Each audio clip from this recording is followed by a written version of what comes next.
If you've been injured in a car accident, make sure you speak to our good friend Adam Burbauer at the Burbauer Law Firm.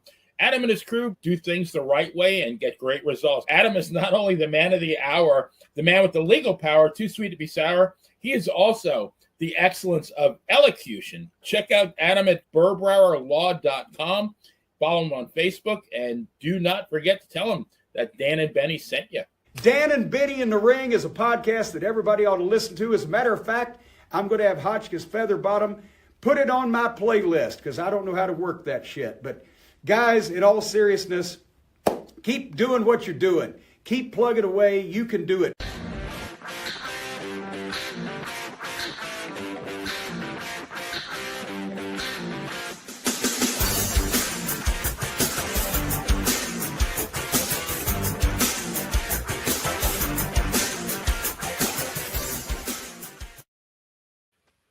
Hello, friends, and welcome to another edition of Dan and Benny in the Ring. I'm Dan Spasciano, joined as always by the player himself, Benny Scala. Benny, how you doing, buddy?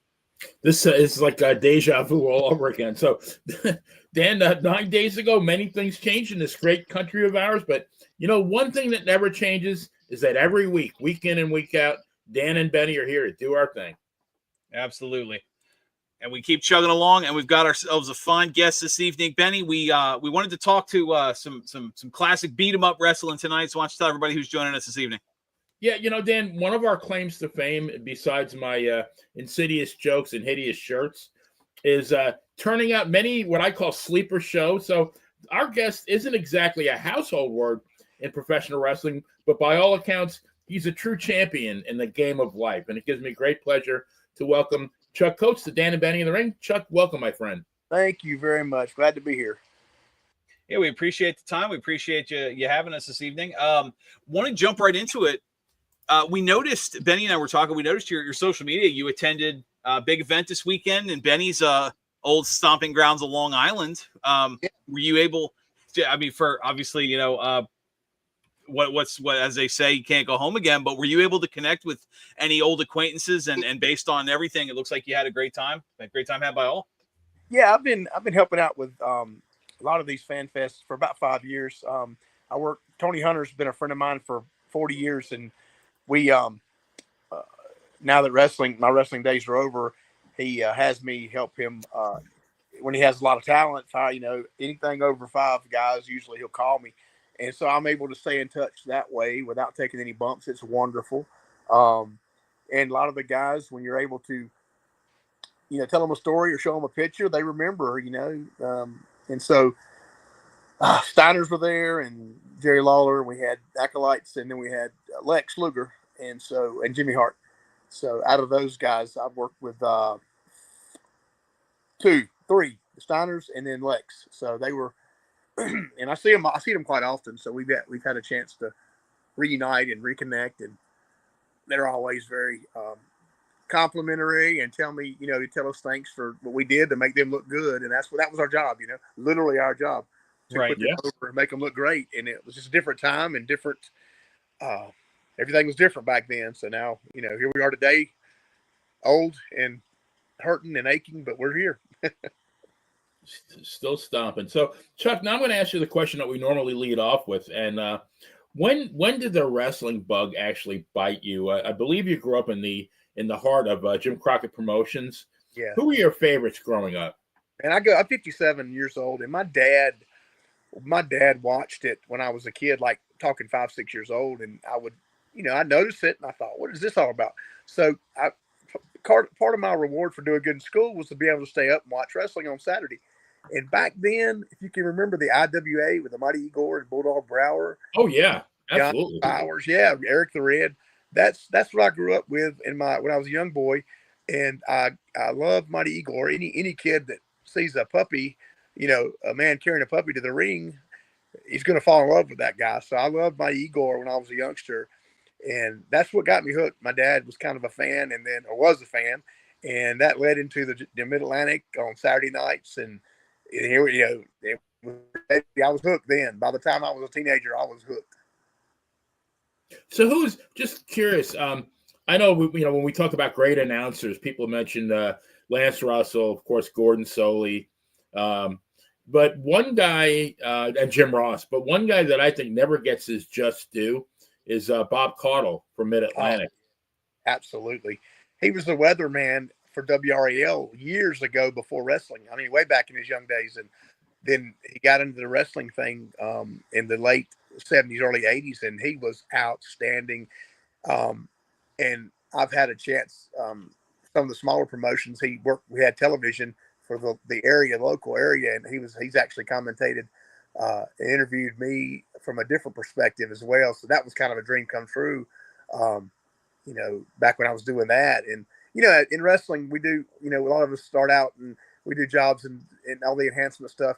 But, our dream at the end of the day is to work the indies and get a break. And, a lot of times you run across people who you grew up watching, and he was one of them. And so that particular time in my life, it was really cool that, I used to be sitting in the chairs at ringside watching him at the TVs, and then later on in life seeing him interviewing me as one of their top guys in that particular promotion. It was kind of neat, So Bob was amazing. You're right; he was absolutely amazing. Chuck, so you're born around 67, then, right? Yep, that's the year I was born. Okay, so when you were a youngster, did you get to go to a lot of the shows? Yeah, my dad took me when my reward was wrestling, and so he took me. My first one I ever remember seeing live. It was at the Dorton Arena here in Raleigh, and that was our spot, like the Norfolk Scope in Norfolk and Charlotte Coliseum in Charlotte and Richmond. But here, Dorton Arena is State Fairgrounds. It's the big building over there that they had wrestling at, and the first one I ever remember live was, Wahoo was on it, Greg Valentine was on it. Do you remember a guy named Brute Bernard?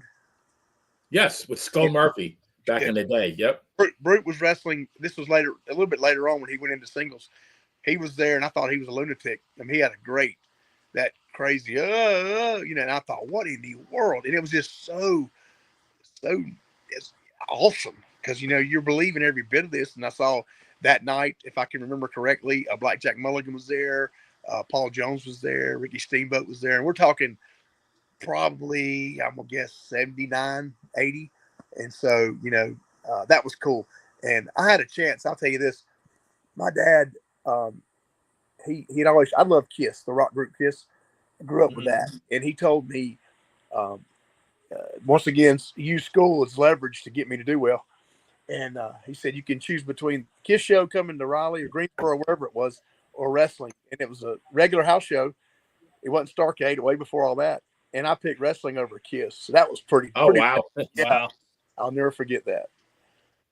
Did they have like a weekly loop there, like Memphis did, Florida did? Did they have a weekly loop? They did. Ricky Steamboat once told me that he wrestled 380 days in 1 year. They would do Charlotte at noon and Raleigh that night, or vice versa.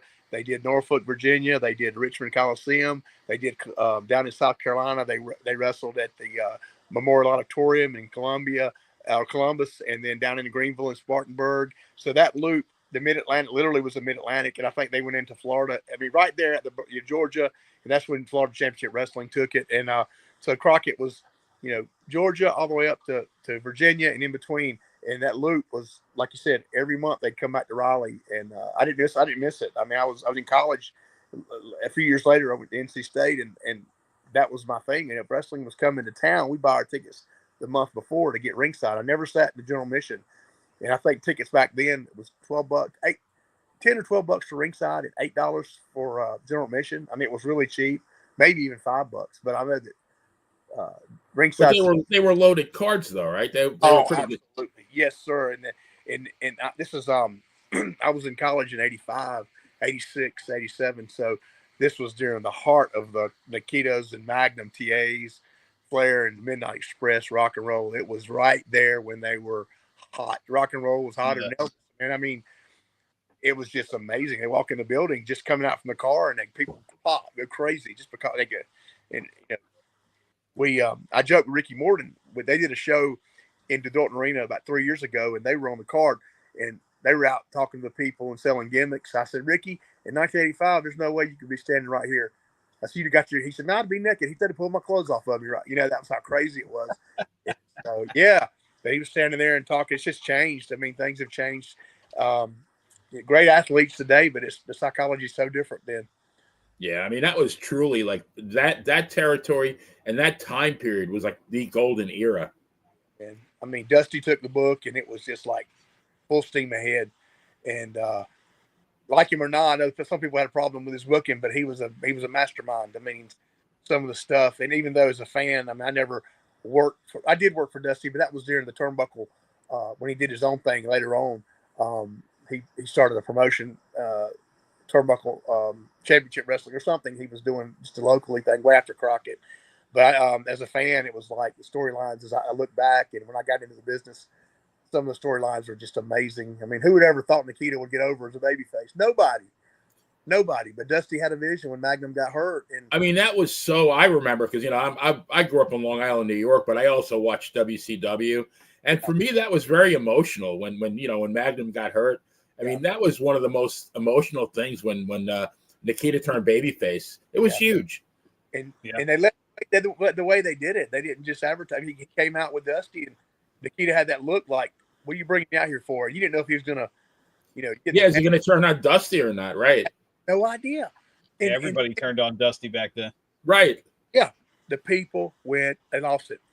I'm sure you've seen it on YouTube. The people lost it, and from then on, it was just, I mean, full steam ahead. Dusty was just unbelievable, and it was sad to see Crockett Promotions go away. I know things changed in 1990, but that was, for me, the best times of wrestling in my life. Yeah. Just curious, when you were talking about going to the wrestling show in lieu of the Kiss concert, who on the poster, but who on the card said, "Oh my God, I've got to go see that match," or was it just wrestling as wrestling? It was just wrestling. Matter of fact, it was the actual card I mentioned with Wahoo and Greg Valentine, main event. Like Jack Mulligan wrestled that night. I can't remember. It may have been Mr. Wrestling Tim Woods. But I don't remember Flair being on that card, believe it or not. But I think, that Paul Jones was on it, and just way back, right before when they turned the page and went to the Tully Blanchards and the Magnums, it just gained steam, and Steamboat, when he left for New York, it was like, what? Because he was part of that, But like you said, I mean, if you said the money's there, you'd be crazy. I mean, back then Vince had he was doing something, and at the time people could kind of see it, but they couldn't really see it, And he was building. He did his thing, and it worked. I mean, call it what you want, but Vince was a mastermind. I mean, he knew what he was doing, and when Steamboat left, that was like a dagger to the South. Down here in the South, it was like, no, biggest baby face in the world just left for New York, and so. But it happened, and then, like I said, it was about the time Tully came in with Baby Doll, and that was the Road Warriors. So they covered it well, but at the time you're wondering what in the heck's going on. But obviously, in the long run, Ricky, it was magic. Him and Macho Man. The thing I could go on and on about his matches because, and while saying that, I had a dream come true in that same building as a fan. In 1990, I got to wrestle him in a singles match in that building, so that was cool. That's awesome. Yeah, life coming full circle, huh? It was, man. It was a group called North American Championship Wrestling, and the Pit Bulls got their start there, and Chris Chavis got his start there. Tatanka, yeah. Shamrock started there. Van Dam started there, and some great stars come out of that group. And so Wahoo was a part of it, Manny Fernandez, and then Steamboat helped out. Him and Paul Jones were real tight. And so when he put him with me, I was like, and all I did was send a tape. Back then it was VHS. I sent a tape to Paul Jones and said, I love to wrestle and blah, blah, blah. And he called me. He says, you think you could have a match with Steamboat? I said, I'll give it my best. And I'll do my best. And it worked out good, And so Ricky put me over and they kept using me. And then they turned me into a German. And, I've done a lot of stuff. I've been Russian, German. I was going to say you're Russian too, yeah.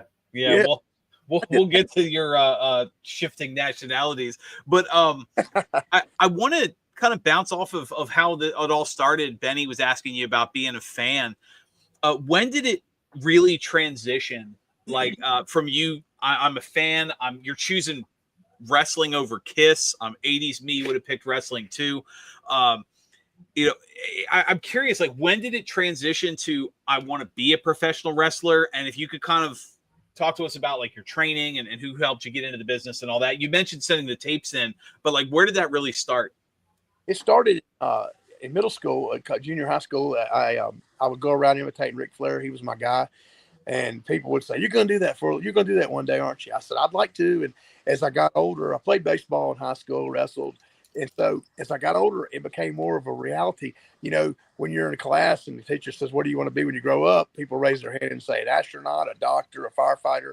Well, I wanted to wrestle. And so I made that dream come true. And, you know, so many people, I've heard them say, even today, they'll say, well, you almost made it. No, I made it. I just wasn't a starter. You know, I made the big stage. It just, you know, somebody's got to play backup. Somebody's got to be, you know, second string. And I look at it that way as an enhancement guy. I was right there. I just didn't get that break everybody looks for. You know, we all wanted a break. I mean, Barry Horowitz, one of the best enhancement guys ever. I mean, he was right there. You know, he was right there, and it just wasn't in the cards for us. You know, and I could go on and on. There's so many guys deserving, but right place, right time. You know, I was there tonight. Mark Merrow got his break when Dusty said, "Hey, man, I want to try something." In Asheville, North Carolina, at the Civic Center, and he turned him into Johnny B. Bad, and it worked.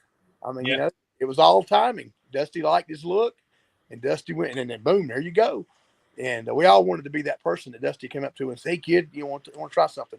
But looking back at it, you know, basically, I really by the time I got to high school, I was really passionate about doing it. And I went on to college. When I went to college, we had a club league, if you will. We had like 8 or 10 guys who we were just marks. We go to Dorton Arena and watch, and we mimic what we saw. We built a little ring out in the courtyard, and just people would laugh at us and stuff. And it's just like anybody else, the backyard stuff. And that's what we did. And once I hooked up with a guy named Mike Howell, and he ended up signing with WWF back in the day. He was one of the Ducks at ECW. He was my best friend, still is today. We kind of got together and said, let's do this. And so we found out Tommy Angel and David Isley were at Dorton Arena one night after the show, and they were willing to talk to us. And they said, one of the best schools you can go to is Nelson Royal. And so we went down there that next weekend and met Nelson. He was at his store. He had a boot shop and a country store, and he had an old barn in the back where the ring was. And he said, you know, he said, it's pretty good timing, guys. He said, we went out there and worked out. He showed him we could halfway do it. Well, he got us where he needed us. And he said, Vince is looking for new faces. And we hit it just right, because within 6 months, we were already getting the call. And Nelson, he get a booking fee and all that, which is great. You know, you don't care. You just want to wrestle. And he sent us up there with his guys. And I thought, wow, these are the guys I've been watching. You know, Tommy Angel, David Isley, George South. We all went up together, and I was part of that group. And then that was the beginning, you know, where I thought, wow, I'm living the dream, man. You know, the second night on the job, I get Haku and Andre the Giant. Now, who would ever thought in a million years that would have happened, you know? And it just took off from there. And that's when the WCW came, and had so much help in the back. Some of the top guys would help me because I worked for them on the independent circuit. So Bobby Fulton ran shows, and there's, you know, throughout the Carolinas, these guys would run independent shows. I was Bobby's Russian.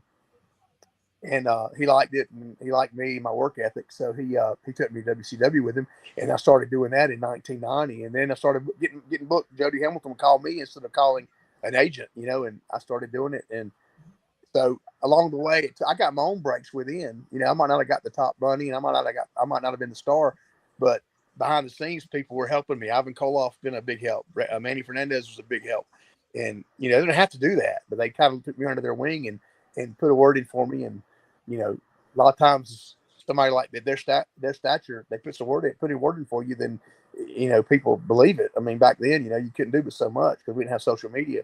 And go out there and prove yourself. And so I've kind of covered a lot of ground in a short time, but that's how it's going. It's actually a good segue into the next question. So you broke in right at the very end of the territories when they were kind of winding down, but you did. I mean, you got a lot of mileage out of that career, like about 20 years. If you can tell everybody, I know you had a couple of stints in both WCW and WWE, and then you had the was it North American Wrestling Alliance. Give us kind of a timeline of where you were when. Okay. Well, in 89 is when I got my first when Nelson sent us up to WWF. That was during the time when Ultimate Warrior and Hulk Hogan, Mr. Perfect. Brother Love was doing his segments. Macho Man was wrestling with. Jake the Snake was there. Remember that time I'm talking about? And Oh yeah. Taker wasn't there yet, but it was during the time when Bruce Beefcake doing the haircuts and Andre Haku, Bolsheviks. During that time is when I got started, and then Brad News Brown. I keep thinking of people, and then in '90, Bobby Fulton. I was working for him as a Russian, and he said, "I want to take you to TV with me." And he didn't. He's like, I said, what do I owe you?" He said, "You don't owe me nothing. I want to get help you out." Bobby, I love Bobby so much. He took me, and my first match in WCW was against him and his brother, Jackie Fulton. That was after Tommy Rogers and him had broke up with the tag teaming, or Tommy wasn't wrestling anymore. And Jody liked me, Jody Hamilton being the assassin, and that's who booked the job guys. And it took off, man. And so we're talking during this time. And when I got there in '90, Lex Luger was U.S. champion. Nikita had just came back and turned on Lex. That's when I first started there. If you remember when he healed on him, hit him with the belt. And then during this time, the Juicer was there, and Steiner Brothers, and York Foundation. Remember that? Oh yeah. Yeah. So and then Sid and Vader. Thank God I never got them, but they were hurting people, and the office had to come down on them because they were hurting all the guys. They said nobody's gonna want to come work for us because you're killing them. I remember that like yesterday. Dan Spivey, Mark Callis was there by now. The pre-Undertaker days, and he was wrestling with Twin Towers. Mean Mark, yep. Yeah, and so during that time is when I was in WCW on up until the latter part with Sting and the Black Scorpion days. And then Larry Sabisco came in, Terry Taylor was there. So I think Missy Hyatt was commentary. It was Paulie Dangerously, Missy Hyatt, and Jim Ross, and Eric Bischoff was actually a commentator. Then Terry Ruddles came in. She was Alexandra York. That was her big break. I believe that's where her and Dustin actually met, if I'm not mistaken. And so the Natural Dustin, Marcus Bagwell. Gosh, I keep thinking of people, man. And so on into that, and then go into the next. At about 93, 94, I started. They kind of told me to take a break. But that's the way it was. So I focused mainly on my career. I did the match. That's all Bobby Fulton's idea. Hardcore. So while I did hardcore stuff, but I did that pretty on. I was always. I'm not a somebody professional. Somebody has to do something. I would because you want to make sure guys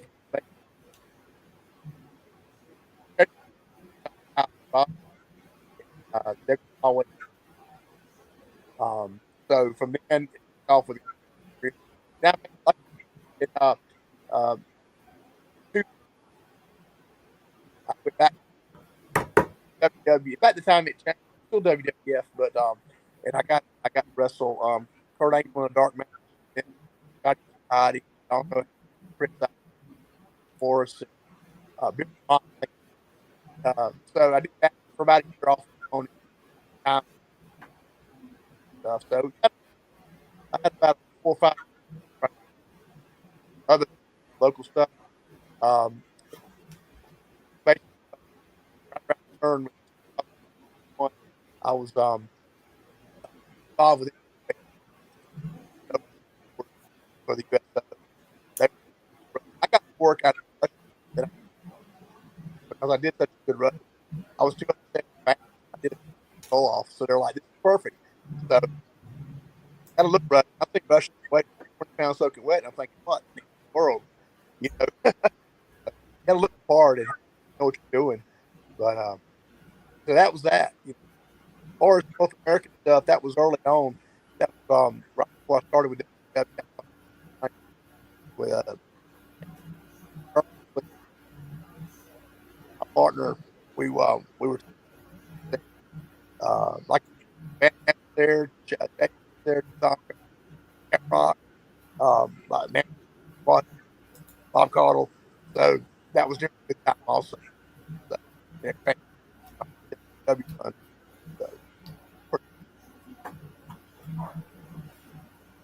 I'm sorry, Chuck.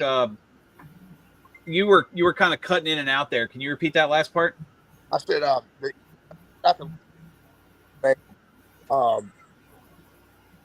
WA South Atlanta was right before I went to WCW. Uh,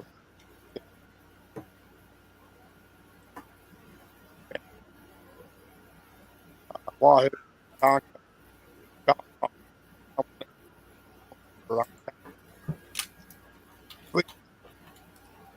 German. So, once again, break we were all looking for.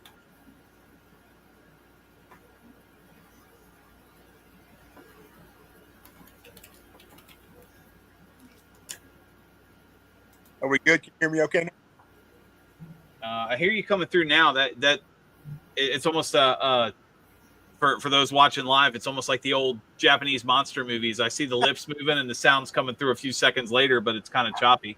Okay. So I apologize to the tech difficulties as it was. Tonight hasn't been friendly to us on a technical level. Or what was I thinking though? Yeah. So obviously, as you were talking, you worked both major promotions numerous times. WWF, WCW. I kind of was hoping you could sort of compare and contrast. I know your time period in WCW, you were there sort of during the Bischoff regime, and we have so many stories and specials and backstage interviews that have come out. Especially, I mean, hell, the Dark Side of the Ring did an entire episode just on how one pay-per-view and how things can go sideways. I heard it was pretty chaotic at the end there, while the WWF was far more organized. I was kind of hoping you could kind of sort of compare and contrast that time period, what those locker rooms and backstage were like. Well, I kind of missed the Bischoff era. So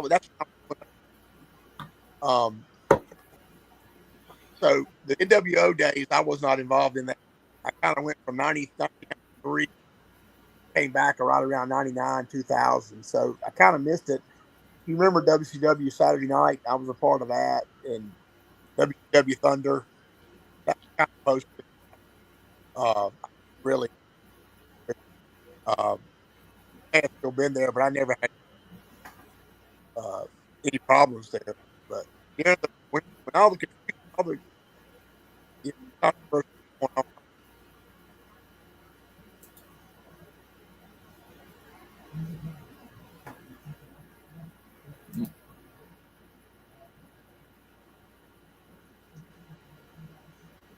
Kenny, sorry, I didn't mean to cut you off. Lily, you were going to say something. For me, no.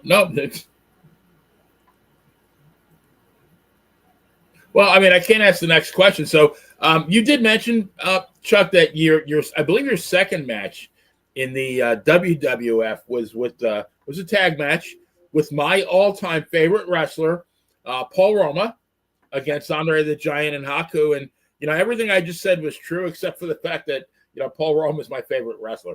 Kind of far from it, but I have to know a couple of things. So, one is, you took the elbow from Andre. Look, and Haku, that was kind of at the very end where, Andre was pretty immobile and Haku was in the ring for most of the match. But you took the behind the back headbutt from Andre, and then you got the elbow. When you were laying there and you saw Andre getting ready to launch that elbow, did you make sure, did you think to yourself, all my bills are paid and my life insurance is paid and, all my affairs are in order? And that's the first half of the question. And then the second half is how did Andre treat, the enhancement guys? Was he good to him? You never saw Andre. He was always playing cards and drinking his wine. You guys hear me okay? Yeah, now we can. Yeah. And so I'll tell you the quick story about that. We saw the board. There's a chalkboard back then, and they put all the matches on there. We had to check in by 1:00 and go, get ready to find out who you're going to work with. Sometimes, it was three. I think they did 3 tapes in the night and during the night, and they were writing it down. Let's just make it for instance, Jake Roberts and George South, or Roddy Piper and whoever. And then they got to the third match. It's like Andre and Haku versus Paul Roma. And I'm watching, and I see my name, Chuck, slowly Chuck. I'm thinking there's got to be another Chuck in here, right? Then my last name, Coates. I'm like, what? Wow. Yeah, so that was surreal. Even today, it's like, did that really happen? And so we got in there, and I'm telling you, Haku comes over. He was so good. He's like, but he said, you watch our stuff. I said, I watch wrestling every week. He said, same thing. Get in there, beat you up a little bit, whatever. Tag Andre, he's going to do his thing. And I said, well, I'm familiar with the finish, He said, but brother, don't bother Andre while he's playing cards. I was like, okay. And I thought, okay, this is like 3:00, right? Taping starts at 7. Well, guess what? Andre played cards till 6:45, and I still hadn't talked to him. And so even though I knew the finish from watching him on television, I wanted to hear him tell me in case he wanted to change something. So about 10 minutes to 7, we're third match. I hear Haku. Andre's going, where is he? And Haku got him by the elbow and taking him to me because I'm over in basically right there in the gorilla position waiting. And I'm thinking by this time, I'm just going to go out there and just do what I think's right. Because, Haku's already told me, well, he's going to. Andre grabs him out the shoulder and he says, when I give you your headbutt, you do not take bump. Do not go down. And I knew right then that meant so he can grab my arms, kick, and that's it. I was so glad to hear from him. And then we did it. It went off great. But, man, you're talking about nervous. Second match ever on television. And I'm going to go out there in front of all these people and screw up Andre's finish. But when he did the elbow, it is very you got adrenaline and you got all that stuff going on in your body. You're thinking, it's something, everything's happening. I didn't have time to register. But it did dawn on me for 1 second. If he misses that far, I'm dead. Right. Everything's coming down his rear end, and he literally lands that far from you. If he missed a guy, and like you said, his health was declining, and so maybe his mobility was off a bit. And there's a lot of stuff going on right then. He landed, and everything was fine, and I thought, thank God. And that was it. And afterwards, he was happy. He shook my hand. I'll never forget that handshake because it come up to my wrist. But he didn't. Even top guys. He played cards.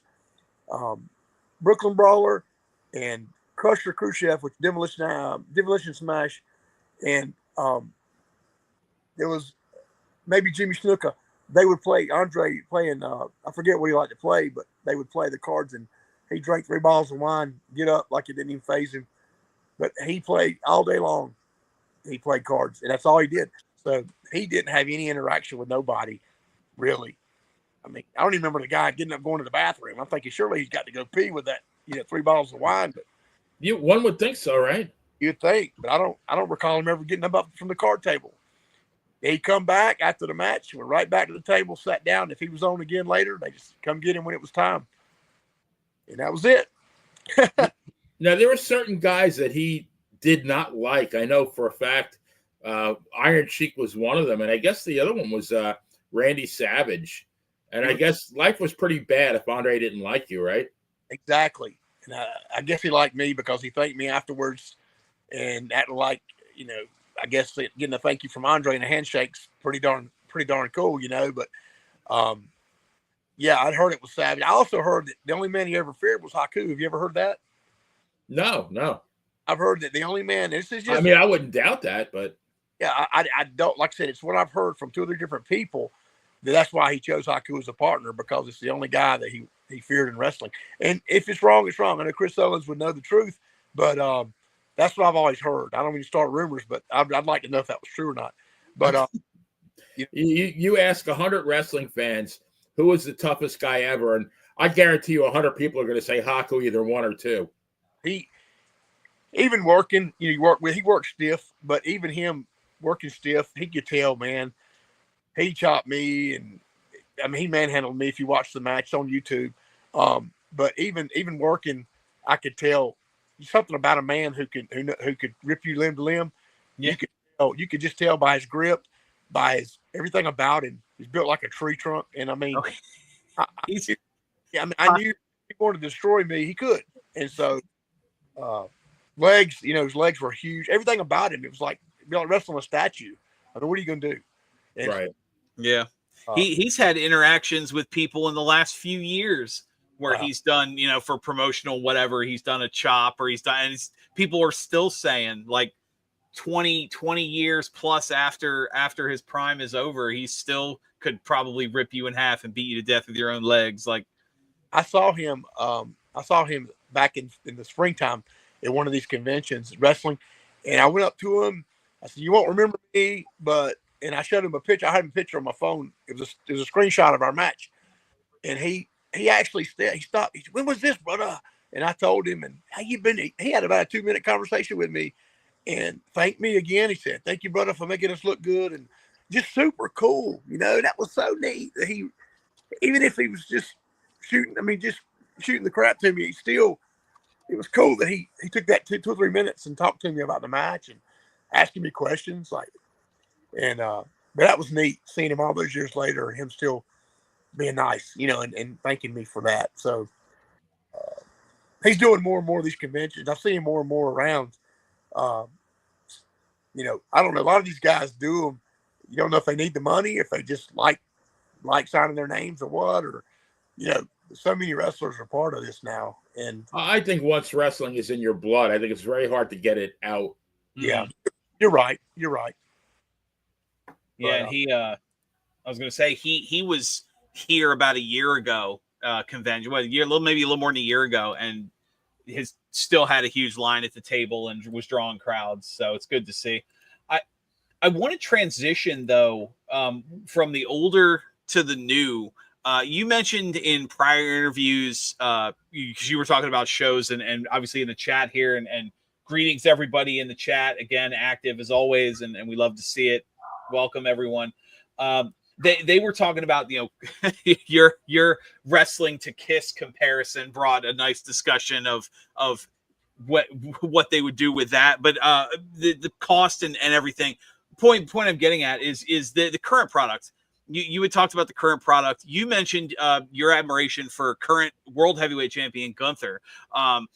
Benny and I we're both huge Gunther fans. We've mentioned before, it's come up a lot. He's the one that jumps out as a modern wrestler that would without a doubt succeed in the territories, easily in your era as well. You could transport him back to the 70s and he'd be in Madison Square Garden against Bruno, against Backlund. I could see him going against Bockwinkel or Fez or anybody like that. What is it from someone who's been there? What is it about Gunther that makes him timeless, that he could succeed 30, 40 years ago and is one of the biggest draws today as well? Well, I've always been a fan of the foreigners, and he's obviously a shoot. I mean, he is definitely from another country, but he would have fit in like a glove, even back during the, you could have worked. Number one, he can work his butt off. Number two, he's so believable. And yeah, he works snug, but that's the way it used to be. Rarely did I get into a match where it was just light as a feather. Somebody, it's always, he just had that, that it factor that we looked for back then. And he didn't mind, getting dirty with it and really, really making people believe. And he still seems to have that even today with wrestling being what it is. I mean, he gets a reaction, and he just has a certain persona and something about him. And plus he's about the best, closest to old school you're going to get today. Nothing fancy, no backflips, just, Yeah. and a lot of us see that as you're just trying to keep it real, man. And even though, like Jimmy Cornette said, the toothpaste is out of the tube, you can't put it back. It's true. But it's nice to see somebody who still believes in working that. Another one, I go ahead. I mean, I'm not meaning to go on a rabbit trail, but Dolph Ziggler was amazing. He would have been another one that would have worked out great in the 90s, in the 80s even. Just some guys, they just, something about their work ethic where I'm thinking, this guy's in it. It's not too much. Does that make sense? Oh yeah. They work. They get the point across. They do the thing, and they can finish. They can finish you with a regular wrestling move, and people would be all into it. You don't have to jump through 17 tables, 2 ladders, and he hit with 15 chairs today. I mean, he just has the it factor, and I think that's what would have made him succeed. I know if we could get a time machine and go back, he would be a big draw. He'd be a main event draw. We said that, yes. Yeah, they would blow the roof off of the place back before Magnum, got hurt. But I just can see him with certain opponents, and I could picture him just blowing the roof off the place as a heel. So I wish sometimes I don't watch like religiously like I used to, but I wish I had an update like you have on your phone. You set the updates for it. Ding every time Gunther's on TV. Ding, and I'll turn it. I wish I could find that, but he's worth watching for sure. But he would be amazing. He is amazing today, I'm glad you guys respect that because you just don't see that anymore. And he just got that it factor. He could wrestle now.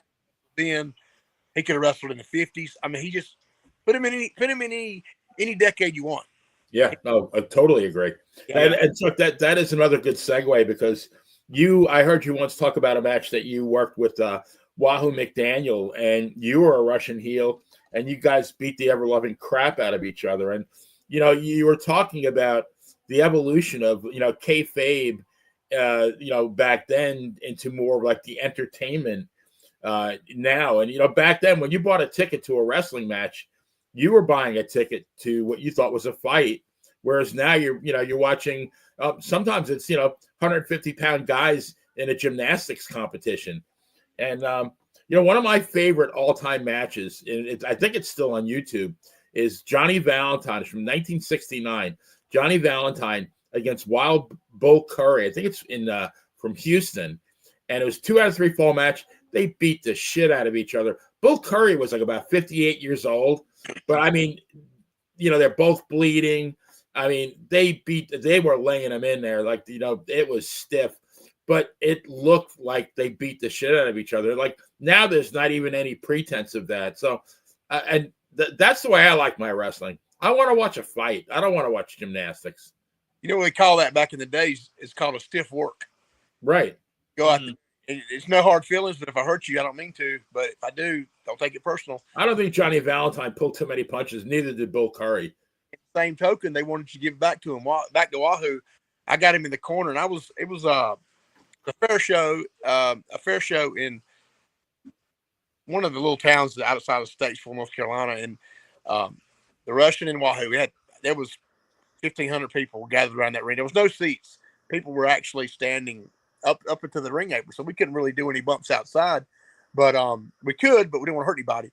He backed me, and I backed him in that corner. He said, "Give me a shot," and I gave him a working punch. He grabbed me by where my ears would be, the mask, and turned me around. He hit me so hard. He said, "Boy, when I say hit me, I mean hit me." And I was giving it back, and he would hit me, and I'd hit him. And eventually, I wasn't hitting him in the face. I was hitting him in the stomach as hard as I could hit him. And he's like, "That's it, boy. That's it, boy." And the whole time he was laying those chops. He wanted me to fire back. Boom, fire back. And I thought Wahoo taught me something that day I never forgot. When the man says hit you, you hit him. And you couldn't hurt him. He was like wrestling a gorilla, man. You can't. He was just one of those guys. And there was, through my time in wrestling, there's been a lot, but he was one of the toughest guys as far as, just like they say, toughest shoe leather. That was Wahoo McDaniel. And he didn't want nobody to leave thinking, "Oh, he faked. That was a miss. He pulled that punch." Wahoo wasn't like that. He wanted you to walk out thinking, "Man, them guys really didn't like each other." Right. And so it's just the way it was. And can't take it personal. If he hits you and hurts you, nobody's going to break your arm or, I mean, when I say hurt you, I mean, like, you leave with red marks on your back or your chest, or you leave sore and get up the next day and think, "God, that's just the way it was." And, badge of honor. Yeah, it was. And Ivan Koloff was another one that was tough as nails. They put me with him in the Russian versus Ivan when Ivan was babyface. And it's kind of a feed off of the Crockett days when the Russians turned on him. And we had a chain match, man. And Ivan, you couldn't hurt him. He was just one of those guys, man. And they were just a different breed, different animal. He was nonstop. I mean, he never stopped moving. Yeah, amazing. He did I can't remember, 500 deep knee bends before every match. He was just sitting there. I forget what you call them, but bend down, stand up, bend down, stand up. That was his warm up. And he was doing that on into his 40s and 50s. I'm thinking, Ivan, he's a machine. Yeah. And pouring sweat when he got done. That was his warm up before he went out. And but those guys were just so different. And I love wrestling today. It's just different, I know, but I don't doubt they're all great athletes. But man alive. Oh yeah. Psychology is just not even a factor anymore. I mean, man, even simple things like shooting somebody off into the turnbuckle. I mean, sometimes they take off running before you even do it. I mean, you're supposed to at least make it look believable. Right. And, you shoot them off. Bret Hart used to take the best turnbuckle. They look like somebody actually slung him across the ring. That's the way it used to be. Now they take off running before they even do the next spot. I'm like, hey, come on. But, time moves on. I tell people, even country music doesn't sound the same anymore, and everything changes. And that's where we are today. So, right. People still love wrestling, and that's great that it's still going strong. It's selling out buildings, and I'm happy for everybody involved. But different time for a time back then.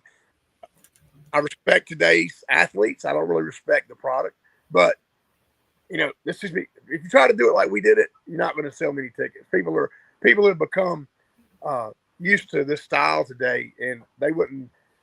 A bear hug's not going to get over like it used to, or a sleeper hold. It just isn't. That's the way it is.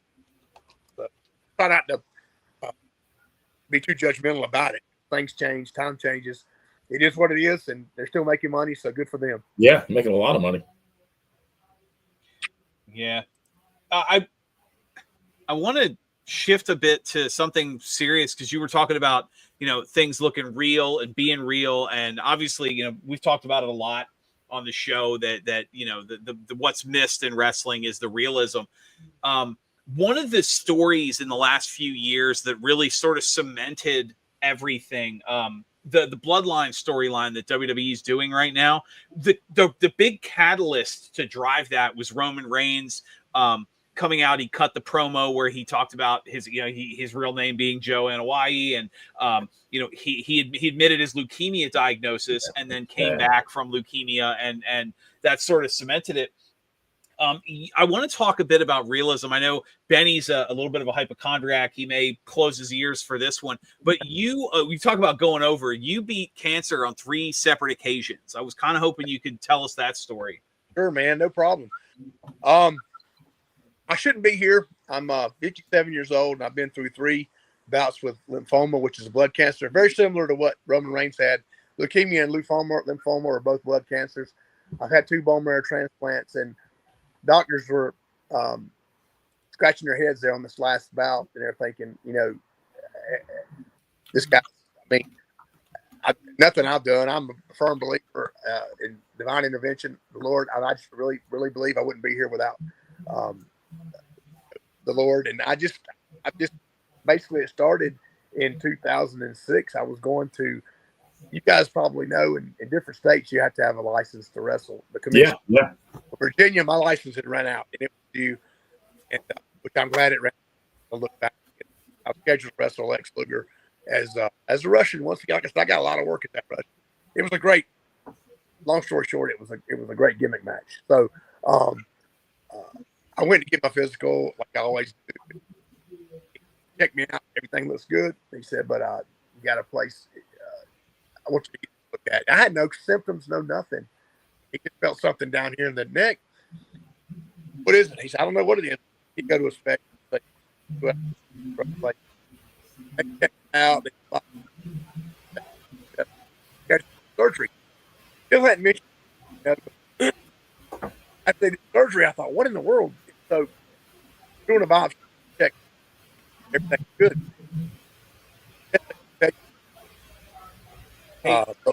Chuck, I apologize. Could you repeat that last part? You're breaking up again. Oh man. So I went to get the biopsy, and they didn't mention it at all. They ruling out some things, and so they did a surgery on me, and they got the biopsy of the lymph node, and lo and behold, it came back as lymphoma. They told me then. So then my world stopped. Obviously, everything focused on getting well. Went through that. In 2007, I came out on the other side. And I stopped wrestling. I did two. I've done two benefits the past. Uh, 8 so, uh, yeah, two benefits calls. But my ring, 38 years old. Yeah, life changed for me.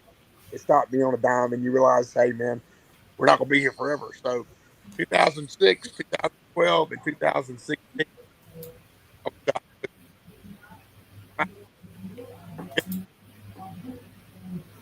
Hopefully, 4 years out of me talk about it. Okay. Well, I'm sorry to I appreciate you bringing that up. I know for those of you that have been in that and in that fight, it's sometimes not easy to talk about. I am curious of one thing. Did you, excuse me, just kind of expand on that? How did you how to word this? The support you had. I've seen a lot of everybody from Jim Duggan, Jake Roberts recently with Dutch Mantel. There's been it's not at all uncommon to see fans sort of rally. Obviously, you didn't have anything like that where you had the ask, and I don't mean that as you wouldn't have gotten it. I mean you didn't ask. What are your thoughts on that? Where talent can come back and say and see the fans like instantly rally around them.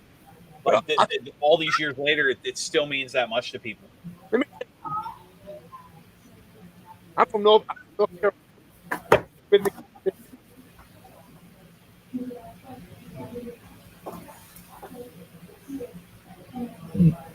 Are we good?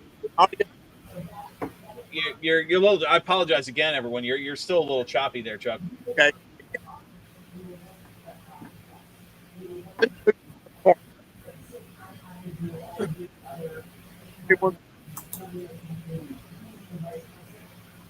Okay, get a better signal.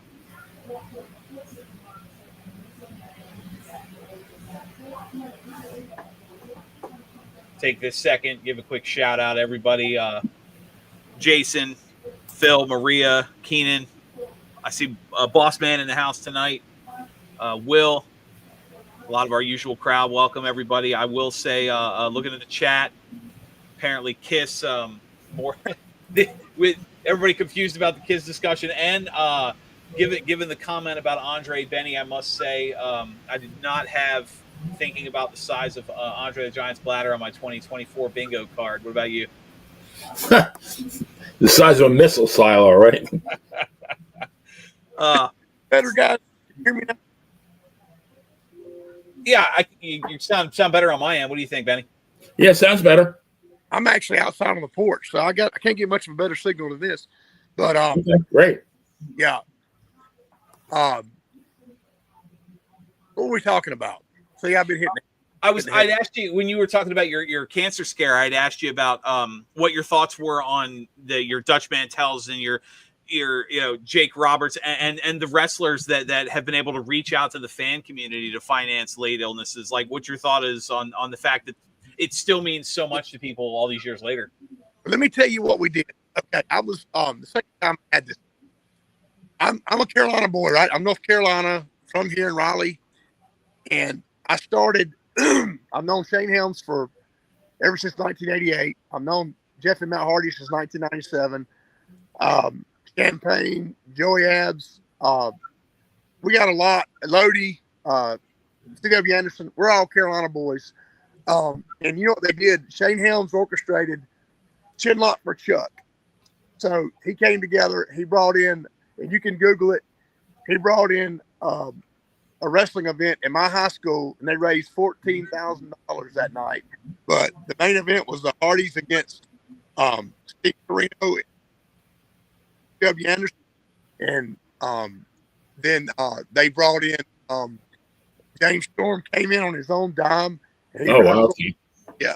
And Shane did this. My brother and Mike Howell, they all came together, but Shane is the one who got it, the book, and card was solid from first match to the top.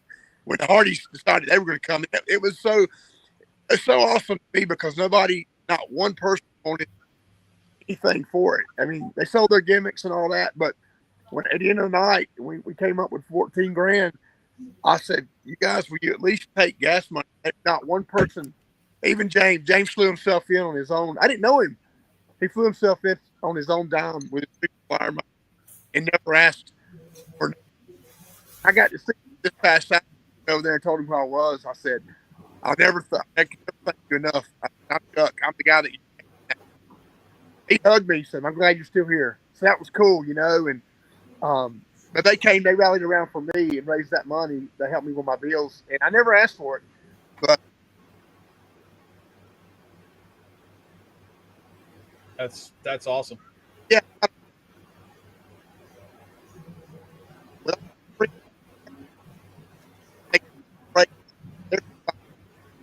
came back and looked after me. I can never repay that.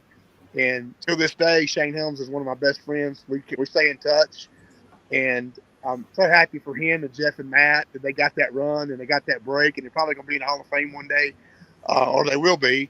Yeah. It means a lot. I feel like a piece of me is with them because we were working the same independent shows at one time.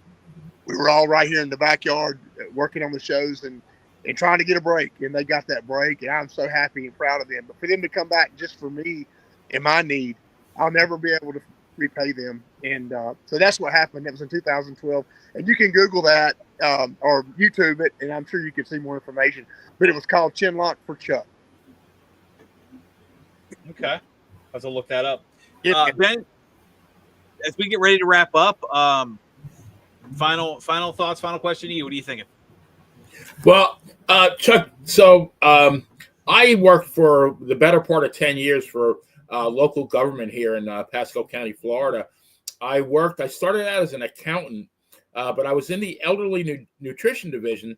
And what I would do is on my lunch hour, I would actually deliver meals to the seniors. Ironically, I'm one myself now, but and I have to say that, even though I was kind of a bean counter, that hour where I got out and, and a lot of these people, I'm sure I was their only human interaction of the day.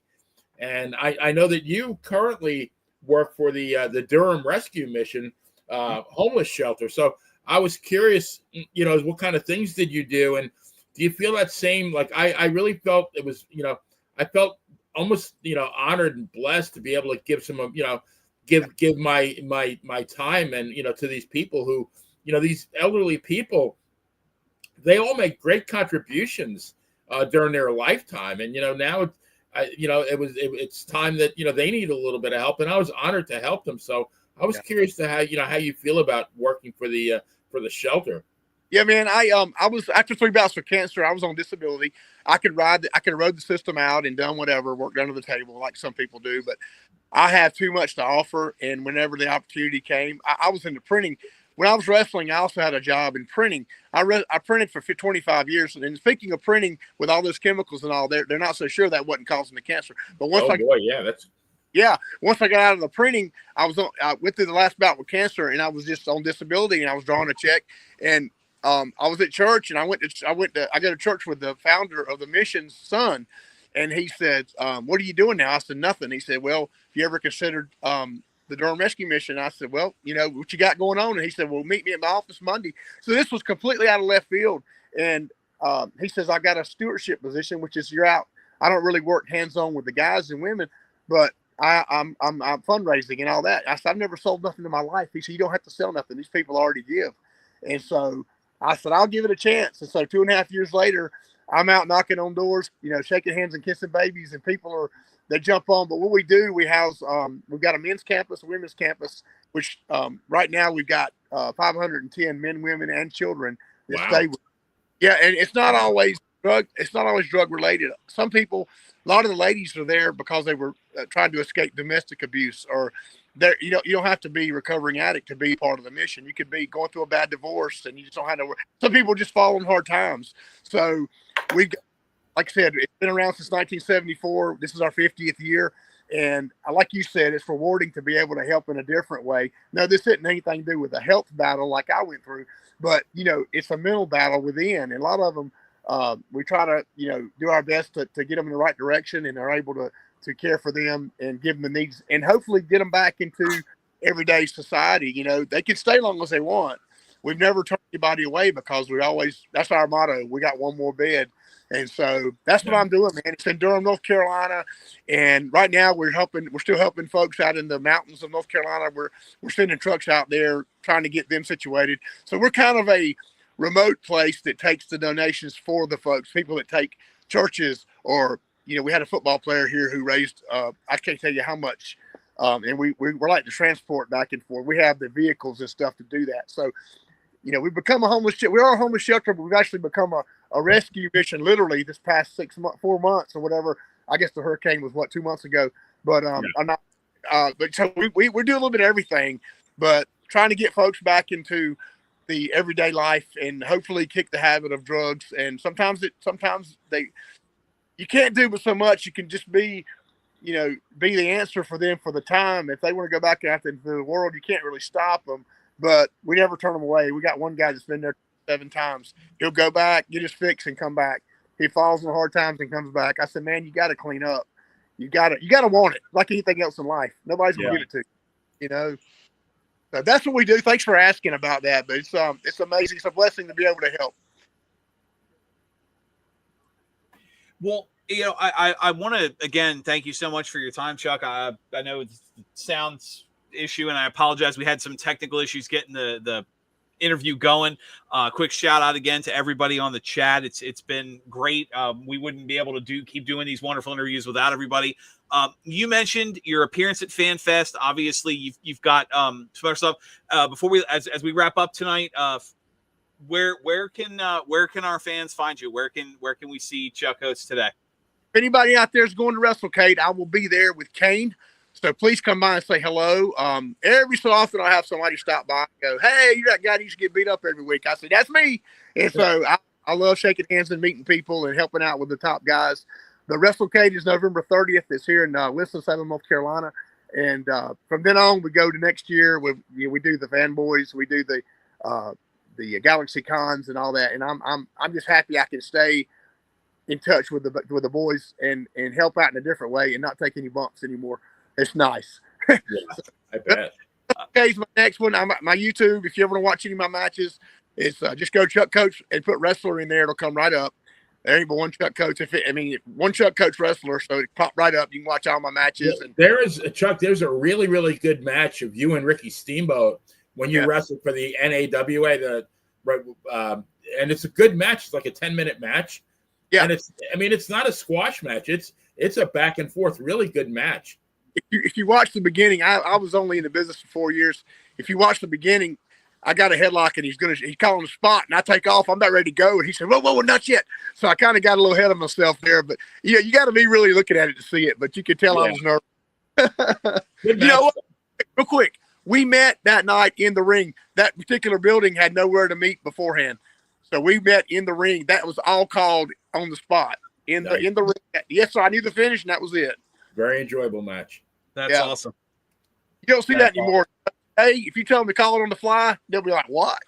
No, we've mentioned that. We've mentioned that before, especially. Well, I guess I don't know how many years ago it was now when WrestleMania was in Tampa and they had the really bad rainstorm and they had to delay the start of the show by about an hour, and they were cutting to different wrestlers and they're like, "Let's talk," and you could see 90% of the talent didn't know how to work off the cuff. I mean, some of them. Were phenomenal. You're a lot of your Ring of Honor guys and some of your Cornette trainees, bam, bam, bam. But you had some talent that's like, I don't have a script. I don't know what to do. I love wrestling, and it's like, come on. But yeah, it's great stuff. Chuck, thank you so much for your time. This has been amazing. And like you said, anywhere, Chuck Coates Wrestling online, WrestleCade in North Carolina. I've had the pleasure. I live in Southern Virginia, so I've gone to North Carolina for some events. A lot of good stuff. That circle between, your Charlotte, your Northeast, Winston-Salem, that part of North Carolina into Southern Virginia with your Norfolk and your Hampton. I think that's the real old school Mid-Atlantic. Yeah. That's some of the best wrestling that has ever happened, period, fight me on it. I know, Benny, you're a Florida man, but I gotta give my hometown shout outs. But again, Chuck, thank you so much for your time. Everyone in the chat, this has been great. Obviously, Dan and Benny, we can be found anywhere podcasts are listened to again. And thank you, of course, this live on our friends at Monte The Pharaoh on YouTube. For Chuck Coates, for the playa himself, Benny Scala, I'm Dan Sebastian. Have a good night, everyone, and we will see you.